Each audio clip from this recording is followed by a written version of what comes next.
माथेरान इथल्या शार्लट लेक परिसरामध्ये 3 जण बुडाल्याची माहिती मिळाली आहे। फिरण्यासाठी गेलेला एकाचा पाय घसरला आणि त्याला वाचवताना इतर 2 जणही बुडाल्याची माहिती आहे। बुडालेल्या तिघांचाही शोध सध्या सुरू आहे। शार्लट लेक सध्या ओव्हरफ्लो झालेला आहे आणि ओव्हरफ्लो झालेल्या लेकच्या परिसरामध्ये अनेक नागरिक पर्जन्य विहारासाठी येत असतात। त्यातल्या एका व्यक्तीचा पाय घसरला आणि त्या व्यक्तीला वाचवताना इतर 2 व्यक्ती हे बुडालेले आहेत अशी माहिती मिळते आहे। माथेरानच्या शार्लट लेक परिसरामधली घटना।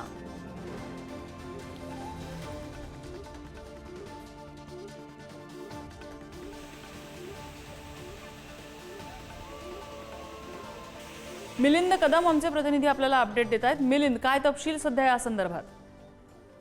माथेरान येथील शार्लट लेक येथे मुंबईहून 6 ते 7 तरुण फिरायला आले होते, परंतु त्यातील 2 तरुण पाण्याच्या अति जवळ गेल्यानंतर त्यांचा पाय घसरून ते पाण्यामध्ये पडले। तर त्यांना वाचवण्याचा प्रयत्न त्यांच्या मित्रांनी केला, परंतु याच्यामध्ये 3 तरुण बुडाले असून बाकीचे स्पॉटवरती सध्या हजर आहेत। मिलिंद, धन्यवाद या माहितीबद्दल।